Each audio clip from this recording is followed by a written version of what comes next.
Shri doctor Sudhanshu Trivedi 25 minutes.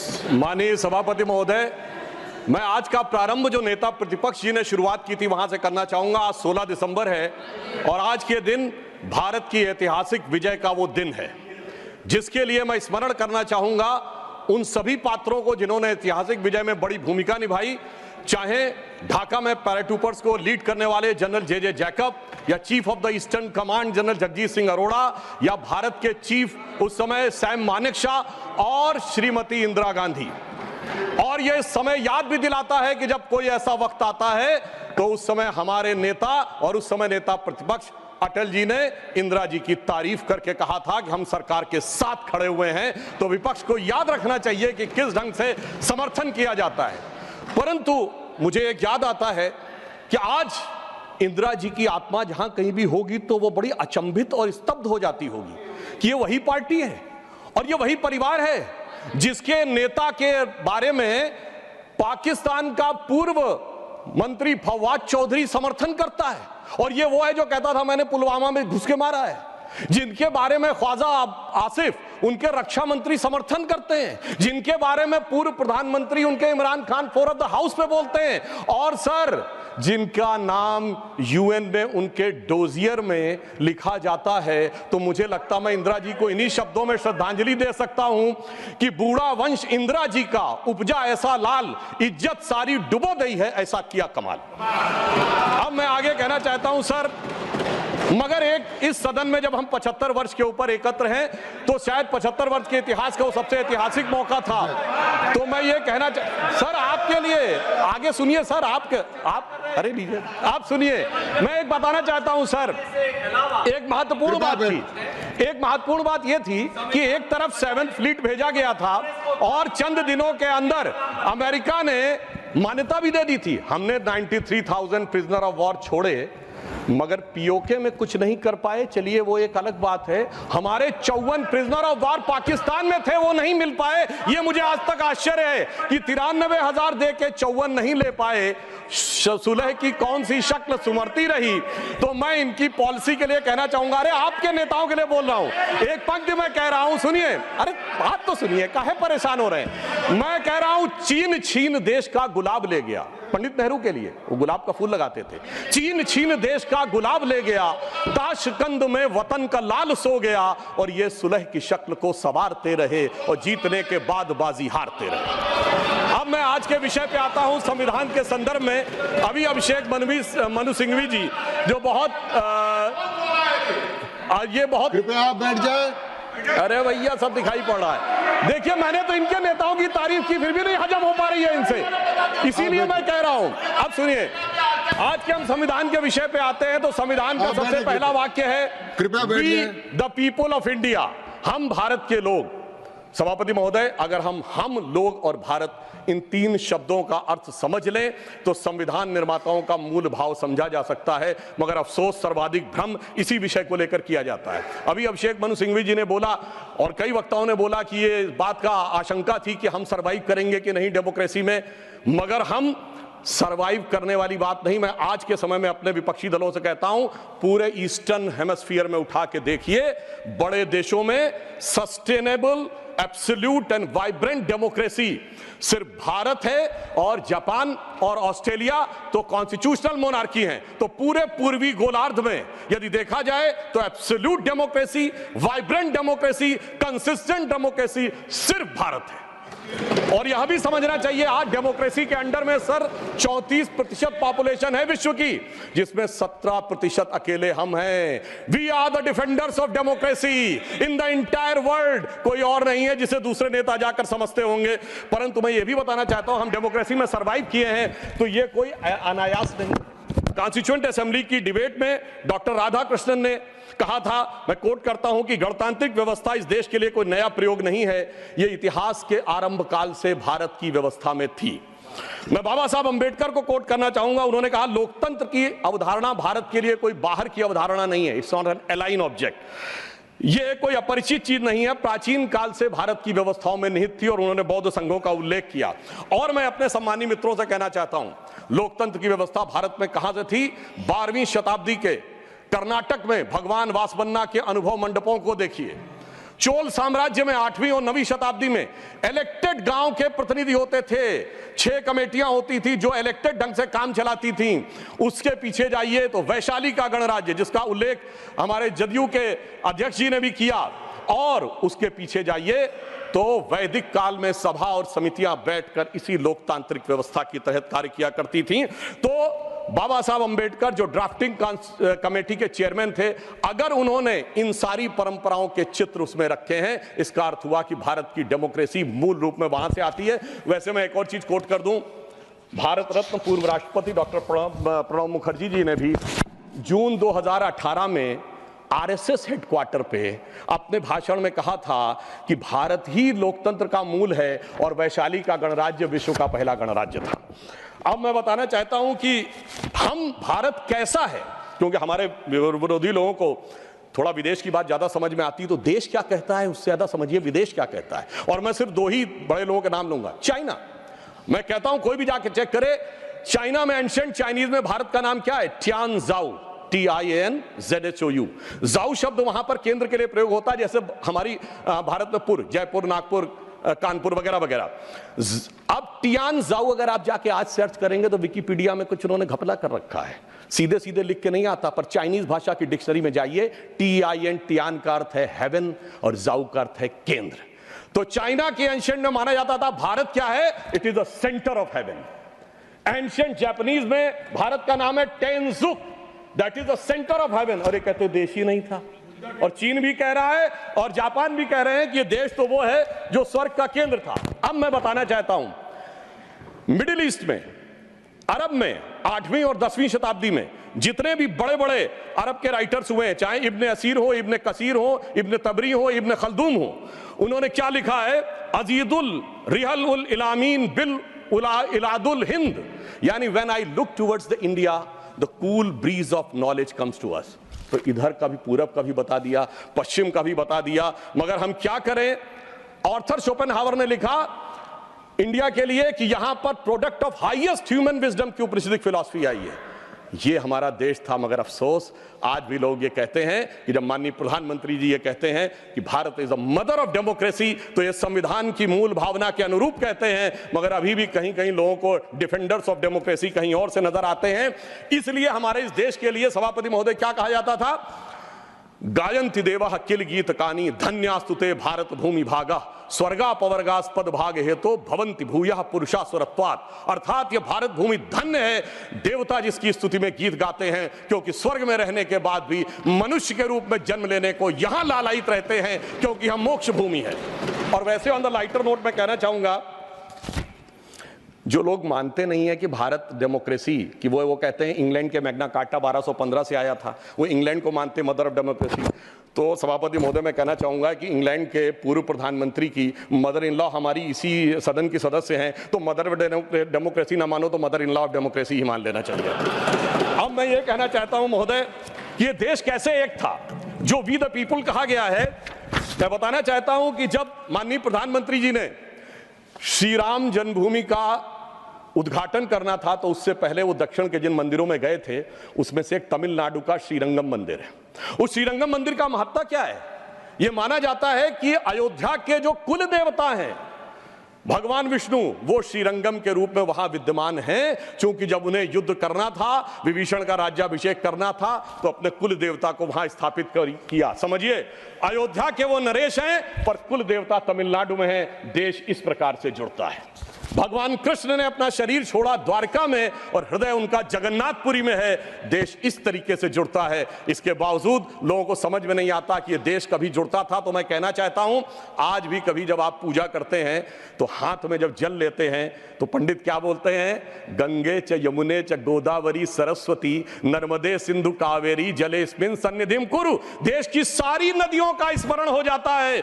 इस प्रकार से देश एक संकल्प के थ्रू आकर एक प्रकार से जुड़ता है। है और इसीलिए इसकी डेफिनेशन भी दी गई। अगर इंडिया दैट इज भारत कहा गया है हमारे कॉन्स्टिट्यूशन में, तो इंडिया एक ज्योग्राफिकल कॉनोटेशन है जो इंडस रिवर के इस तरफ है, तो फिर देश कैसे नहीं था। और भारत के बारे में कहा गया है उत्तरम यत् समुद्रस्य दक्षिणम च हिमाद्रिभि वर्षम यद भारत नाम भारतीय संतति। पूरे भारत की डेफिनेशन दी गई है जो समुद्र के उत्तर में और हिमालय के दक्षिण में है। मगर हम क्या बताएं कि अभी भी लोगों के दिमाग में वो विचार है। अब मैं अगले विषय के ऊपर आता हूं। स्वतंत्रता आंदोलन। कांग्रेस बहुत दावा करती है कि उसने स्वतंत्रता आंदोलन में बड़ा काम किया। निश्चित रूप से योगदान था कांग्रेस के बड़े नेताओं का, हम इसको नकारते नहीं हैं। परंतु उस योगदान के बाद उस योगदान में कितना मिष्ठान्न लेने का प्रयास हुआ, यह मैं कांग्रेस के एक नेता कोट करना चाहता हूं। आप सबने बड़ा प्रसिद्ध गीत सुना होगा, कदम कदम बढ़ाए जा खुशी के गीत गाए जा, जो आजाद फौज का गीत था। इसको लिखने वाले थे बंशीधर शुक्ल। वो कांग्रेस के नेता थे। 42 में भारत छोड़ो आंदोलन के वजह से उनको निकाल दिया गया नौकरी से। वो लखनऊ में आकाशवाणी में कार्य करते थे। मगर जब आजादी के बाद उन्होंने जो भ्रष्टाचार देखा, तो उन्हीं की पंक्ति में कोट करता हूं। क्यों, पहले कांग्रेस का एक चवन्नी हुआ करता था सदस्यता शुल्क, नारा होता था एक चवन्नी चांदी की जय बोलो महात्मा गांधी की। अब बंशीधर शुक्ल जी ने लिखा कि अब क्या होने लगा। उन्होंने कहा, कहां हूं बेड़िन की झनकार, कहां एक कुर्सी गद्देदार, कहां चवन्नी मांगे गुजर, कहां अब रिश्वत बेसुमार, हुईगा स्वतंत्र भारत हमार। और आगे उन्होंने लिखा कि कॉलेज की सब खिड़की स्वतंत्र, टीचर लड़का लड़की स्वतंत्र, हाकिम स्वतंत्र हरहा स्वतंत्र, गलियार घूर चरहा स्वतंत्र, परतंत्र हुए ईमानदार, हुईगा स्वतंत्र भारत हमार। ये तो मैं 1950 के आसपास की बात बता रहा हूं, जिस जमाने के विषय में आप ये कहते हैं। मगर अब मैं आता हूं संविधान में, जो पहला संविधान संशोधन किया गया, जिसके बारे में हमारे बहुत से लोग बोल चुके हैं, मैं डिटेल में नहीं जाना चाहता। मैं सिर्फ ये बताना चाहता हूं, अभिव्यक्ति की स्वतंत्रता या फ्रीडम ऑफ स्पीच हमारी परंपरा में है। और परंपरा जिस सीमा से है, मैं चुनौती से कहता हूं, दुनिया में कोई कंट्री, कोई सिविलाइजेशन नहीं हो सकता। हमारे यदि एक तरफ यह माना गया है कि वेद ब्रह्म वाक्य है, वेद वाक्यम जनार्दनम, तो यहीं पर एक ऐसा भी संप्रदाय हुआ जिसने कहा त्रया वेदस्य कर्तारा धूर्तो भांड निशाचरा। वेद के पढ़ने वाले 3 धूर्त भांड और निशाचर, उस चरवाक को भी स्थान दिया गया। इससे ज्यादा उदार फ्रीडम ऑफ स्पीच किसी को चाहिए? जो कहते फ्रीडम ऑफ स्पीच सिर्फ पंडित जवाहरलाल नेहरू के माध्यम से आई थी। अब मैं बताना चाहता हूं, जो फर्स्ट अमेंडमेंट हुआ, अगर उस समय 2 घटनाएं नहीं होती, सरदार पटेल जी की मृत्यु हो गई थी 15 दिसंबर 1950 और श्यामा प्रसाद मुखर्जी जी ने कैबिनेट छोड़ दिया था 6 अप्रैल 1950। अगर इन दोनों में से कोई होता सरकार में, तो मुझे पूरा विश्वास है कि यह नहीं हो पाया होता। परंतु उस फ्रीडम ऑफ स्पीच की कैजुअलिटी क्या हुई, मैं एक बताना चाहता हूं। बाबा साहब अंबेडकर ने जब 6 अक्टूबर 1951 को अपना इस्तीफा दिया है, जयराम रमेश जी ने वो बात ठीक कही थी कि उसका उपलब्ध है सरकार के आंकड़े में भी। मगर मैं कोट, हाँ वो जी बिल्कुल है, ये है सर, ये है। मगर अब मैं कोट करना चाहता हूं कि बाबा साहब अंबेडकर ने के बारे में पद्म भूषण धनंजय कीर ने, जो कि इंदिरा जी की सरकार के द्वारा पद्म भूषण प्राप्त है, सबसे ऑथेंटिक बाबा साहब की जिन्होंने ऑटोबायोग्राफी लिखी, उन्होंने लिखा 10 अक्टूबर 1951 को लोकसभा में बोलने के लिए खड़े हुए। उनसे कहा गया मुझे अपना बयान प्रस्तुत करने की अनुमति दी जाए। तो उपसभापति ने कहा कि श्रीमान अंबेडकर, अगर आप अपने भाषण की कॉपी हमें पहले दे दी होती तो हम अनुमति दे सकते थे, आप चाहें तो 6 बजे के बयान अपना बयान दे सकते हैं। सभापति की बात सुनकर अंबेडकर जी को अचरज हुआ और धक्का लगा। उन्होंने कहा, क्या अंबेडकर, तो एक संसद सदस्य श्री कुंजरू और श्री कामत ने उपसभापति से पूछा, क्या अंबेडकर के भाषण की जांच की जाएगी? इस पर उपसभापति ने कहा, मुझे देखना जरूरी है, इस पर ध्यान देने की जरूरत है। डॉक्टर अंबेडकर के बयान में कुछ अप्रासंगिक या बदनामी करने वाली बात तो नहीं है। तब डॉक्टर अंबेडकर ने गरज कर कहा कि मैं इस तरह की तानाशाही के आगे नहीं झुकूंगा, और यह कहकर वो सदन के बाहर चले गए और प्रेस में उन्होंने अपना वक्तव्य जारी किया। अब मैं दूसरा एक उदाहरण देना चाहता हूं, जो ये लोग बहुत बात करते हैं कि डॉक्टर अंबेडकर के विषय में इनके क्या विचार थे। मैंने अंबेडकर जी का विचार कोट किया, अब मैं कोट कर रहा हूं जवाहरलाल नेहरू जी का विचार, किसी अन्य का नहीं। जवाहरलाल नेहरू जी ने 16 जनवरी 1952 को चुनावों के उपरांत एडविना माउंटबेटन को पत्र लिखा। उसमें एक लाइन है, मैं कोट कर रहा हूं और सोर्स भी कोट करूंगा। On the other hand, in Bombay city and to the large extent in Bombay province, our success has been greater than expected. यानी वो चुनाव में विजय पर खुशी जाहिर कर रहे हैं। और आगे क्या कह रहे हैं? Ambedkar has been dropped out, यानी प्रसन्नता है कि अंबेडकर जी चुनाव हार गए। फिर मैं पूरा पत्र नहीं पढ़ रहा हूं, इसी पत्र में वो आगे लिखते हैं, the socialist combined with Ambedkar's party and thereby they lost their repute, यानी अंबेडकर जी की पार्टी से जुड़कर उनकी प्रतिष्ठा कम हो गई। और महत्वपूर्ण बात मैं ध्यान देना चाहूंगा सदन का, आगे वो कहते हैं, but Ambedkar has combined with Hindu communalist, यानी वो कह रहे हैं अंबेडकर जी हिंदूवादियों के साथ आ गए थे। सर सोर्स है selected works of Jawaharlal Nehru series 2 volume 17 page number 35 to 37। मुझे लगता है शायद बहुत से बक्से जिनकी मांग की गई है वो इसीलिए हटा लिए गए हों कि हर बक्सा अंदर से बोलता हो कि बैठा हूं दिल में इतने राज छुपाए, जरा सा होठ हिले तो न जाने कितनों के दिल डगमगाए। अब मैं आगे ये बताना चाहता हूं सर, फ्रीडम ऑफ स्पीच को, वो विषय तो बहुतों ने कहा इमरजेंसी का, मैं आगे का विषय बताना चाहता हूं। इस देश में फ्रीडम ऑफ स्पीच को कर्टेल करने के लिए कॉन्स्टिट्यूशनल अमेंडमेंट लाया गया जो कभी हो नहीं पाया। वो था पोस्ट ऑफिस अमेंडमेंट बिल 1986, जिसमें यह अधिकार सरकार ने लिया था कि वो जिसकी चिट्ठी चाहे खोल के पढ़ सकती है और उसमें आपत्तिजनक हो तो उस पर कार्रवाई कर सकती है। जैसे कोई आज ये कहे कि व्हाट्सएप ईमेल मैसेज आपके कोई भी सरकार पढ़ सकती है और पढ़ने के बाद कार्रवाई कर सकती है, वो तो भला हो ज्ञानी जैल सिंह जी का जो उस समय राष्ट्रपति थे, जिन्होंने उस संवैधानिक व्यवस्था का उपयोग किया कि उन्होंने उसे वापस ही नहीं किया, इसलिए वो कभी वास्तविक अर्थों में आ नहीं पाया। दूसरा, मैं राजीव गांधी जी के समय का कोट करना चाहता हूं। 29 अगस्त 1988 को एंटी डिफेमेशन बिल आया, यानी कोई सरकार की आलोचना करेगा तो उस पर कार्रवाई होगी, मगर उस समय प्रबल विरोध के चलते हुए वो नहीं हो पाया। फिर मैं बताना चाहता हूं डॉक्टर मनमोहन सिंह जी ने आईटी एक्ट 2000 में सेक्शन 68A को अमेंड किया, जो सुप्रीम कोर्ट के द्वारा स्ट्रक डाउन कर दिया गया। अब इसके उपरांत मैं ये भी बताना चाहता हूं कि जो संवैधानिक व्यवस्था थी वन नेशन वन इलेक्शन की, ये टूटी कहां से थी? जब कांग्रेस में अंतरात्मा की आवाज जाग गई थी। 67 तक सारे इलेक्शन एक साथ होते थे, फिर एक ऐसा विचित्र हुआ कि अंतरात्मा की आवाज जागी और उस पार्टी की प्रधानमंत्री इंदिरा जी ने अपनी ही पार्टी कैंडिडेट नीलम संजीव रेड्डी जी को चुनाव हरवा दिया। मुझे लगता है ऐसा विचित्र संवैधानिक उदाहरण भारत के इतिहास में देखने को नहीं मिलेगा। और मैं कहना चाहता हूं सभापति महोदय, उसके बाद इतनी अंतरात्मा की आवाज जागी कि निजलिंगप्पा, कामराज चौधरी, चरण सिंह चंद्रशेखर, मोरारजी देसाई पार्टी छोड़ दिए, 77 में देवराज अरस और बाबू जगजीवन राम पार्टी छोड़ दिए, तो फिर 90 में अर्जुन सिंह और एनडी तिवारी जी छोड़ दिए, शरद पवार छोड़ दिए, और कांग्रेस इतनी हो गई कि मुझे बचपन में याद है, मैं अटल जी की एक स्पीच सुनने गया था, उन्होंने कहा था कांग्रेस की तो आज स्थिति यह है, इतनी कांग्रेस है कि Congress R, Congress S, Congress O, Congress U, Congress मैं, कांग्रेस तू, कांग्रेस आई, कांग्रेस गई। अब मैं बस एक विषय में लेना चाहूंगा, वो विषय है जो कि संविधान में सर्वाधिक दुरुपयोग किया गया, वो विषय है सेकुलर।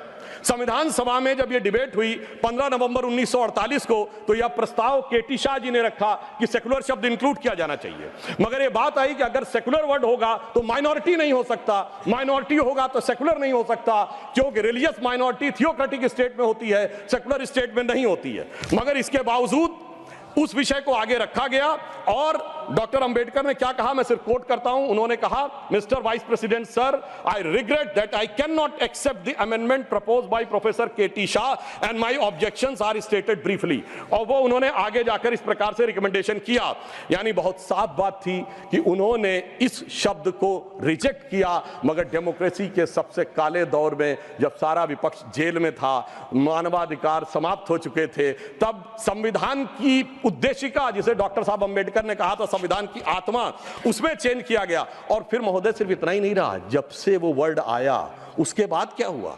उसके बाद तो इस देश में क्या हुआ कि पर्सनल लॉ बोर्ड आ गया।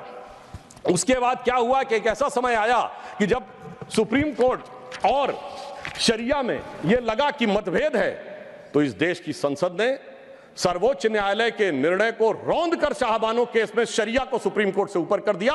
मैं विनम्रता से कहना चाहता हूं, दुनिया के किसी सेकुलर देश में ऐसा कोई एक उदाहरण बता दे तो मैं अपना बयान वापस लेने को तैयार हूं। फिर उसके बाद उपरांत महोदय इतना ही नहीं हुआ, फिर प्लेसेस ऑफ वर्शिप एक्ट आया। वो कहता है कि 15 अगस्त 1947 के बाद कोई चेंज नहीं होगा, ठीक है, मगर महोदय फिर वक्फ बोर्ड एक्ट आया जो ये कहता है कि कोई समय सीमा नहीं रहेगी। और सूरत नगर निगम पे दावा किस बात पे है कि मुगलों के जमाने में वो सराय थी, तिरुचिरापल्ली के तिरुचुनेरी मंदिर पे इस बात पे है कि अरकाट के नवाब ने दे दिया था। यानी 200 साल 300 साल पहले के सरकारों के वो फरमान जो कि सरकारें किस हिसाब से मानती थी। फिर कम्युनल वायलेंस बिल आया।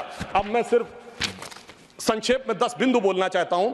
जो लोग आज कहते हैं इस संविधान में उन्होंने क्या किया, मदरसा बोर्ड आया, मुस्लिम पर्सनल लॉ बोर्ड, इन सबको संवैधानिक मान्यता, संवैधानिक संरक्षण प्राप्त है।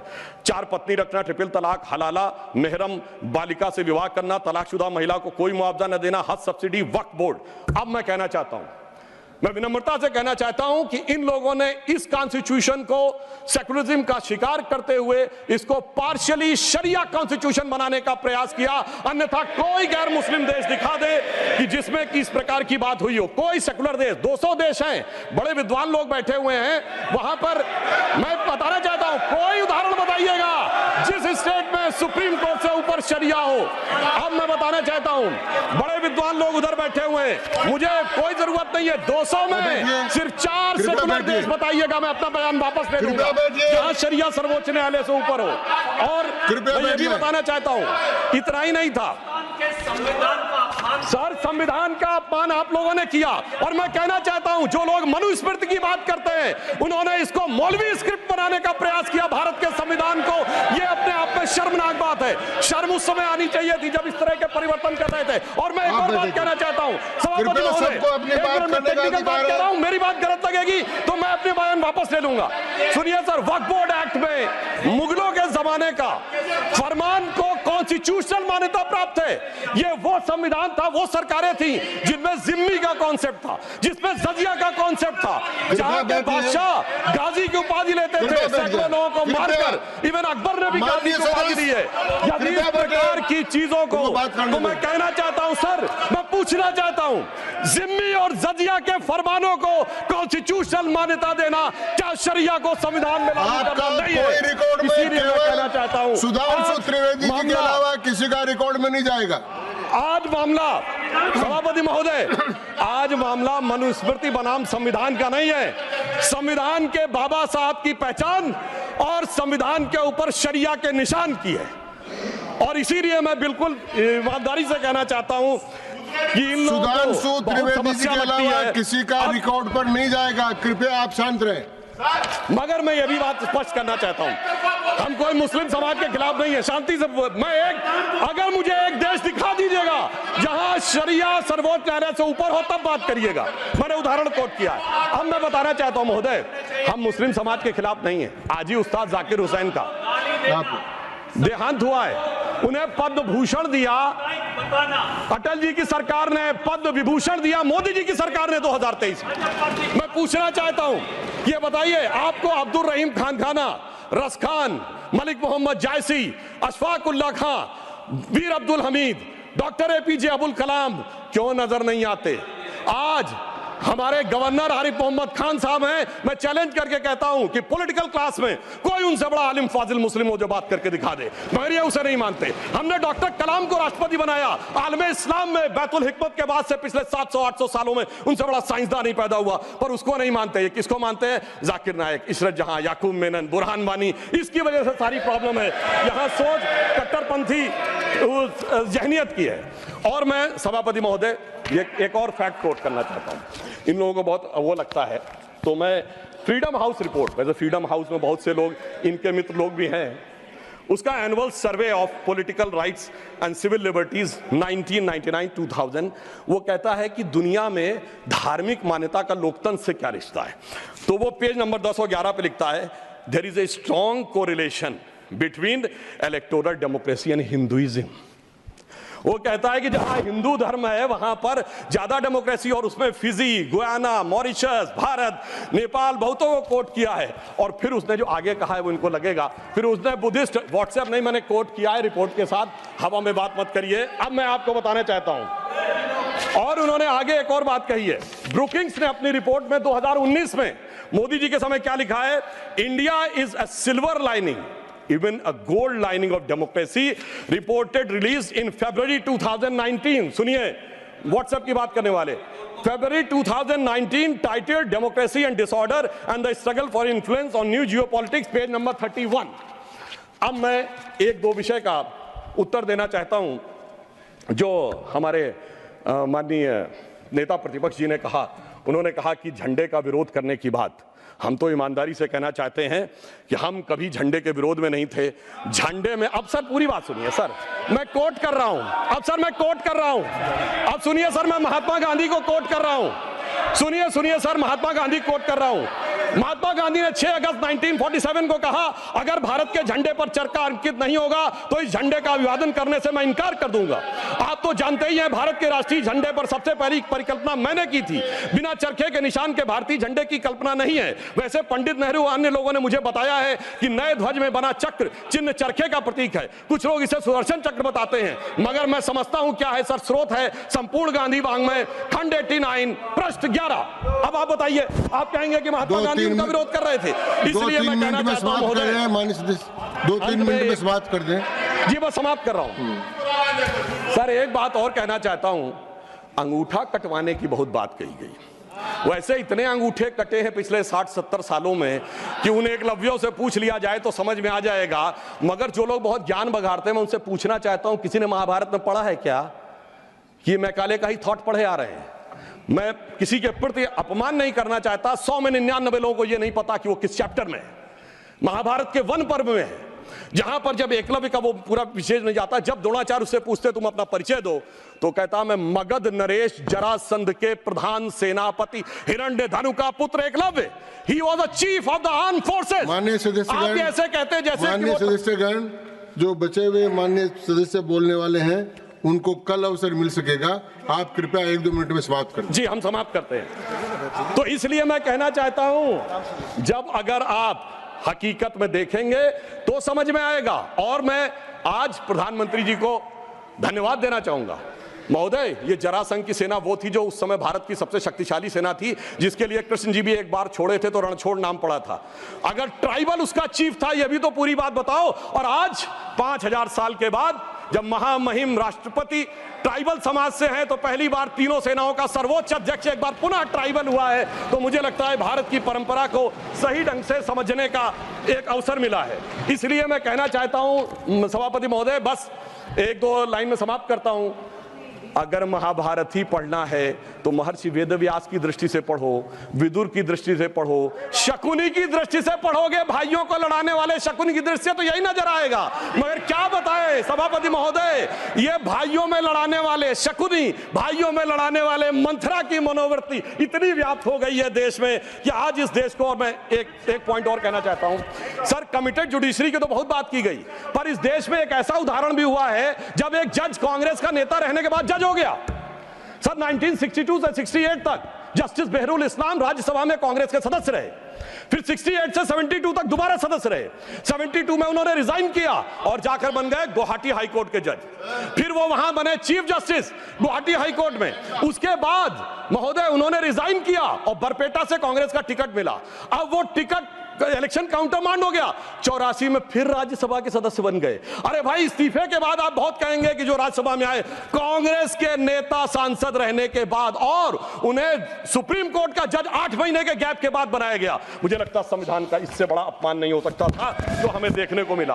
और अंत में सभापति महोदय, मैं सिर्फ ये कहना चाहूंगा एक पंक्ति में कि भारत की लोगों के बारे में एक विचार करिए। कुंभ का मेला होने जा रहा है, जो दुनिया का सबसे बड़ा ऑर्गेनाइजेशन है, और ये किस साइंटिफिक आधार पे होता है? जुपिटर के 12 साल के सर्किल पे। अरे उन्हें तो 200-300 साल पहले जुपिटर के सर्किल का नहीं पता था, हम हजारों साल से आ रहे हैं। मगर क्या बताएं महोदय, जिनकी सोच ही देश के लिए अलग है। तो मैं अंत में कहना चाहूंगा, उनके लिए हम लोग कभी एक गीत गाते थे जब हमारी सरकार नहीं थी, उगा सूर्य कैसा कहो मुक्ति का ये, उजाला करोड़ों घरों में न पहुंचा। तो मैं उनके लिए कहना चाहता हूं, न संयम व्यवस्था न एकात्मता है, भरी है अभी तक मनों में गुलामी, वही राग अंग्रेजियत का पुराना, सुनाते बड़े लोग नामी गिरामी, प्रजातंत्र की धार उतनी गगन से, मगर निर्जन सागरों तक न पहुंचा। उगा सूर्य कैसा कहो मुक्ति का ये। अंत में मैं एक पंक्ति कहकर समाप्त करता हूं। सर, इन्होंने जितना भी विभाजन क्रिएट करने का प्रयास करें, पर हम उस सिद्धांत को मानते हैं कि जाति, वर्ग और प्रांत भेद के भ्रम को दूर भगाता है। सबके मन का भाव एक है, सबकी भारत माता है, अनेकता में ऐक्य मंत्र को जन जन फिर अपनाता है। देखो प्यारा देश हमारा आगे बढ़ता जाता है। धन्यवाद। The house stands adjourned to meet at 11 AM on Tuesday, the 17th December 2024। धन्यवाद।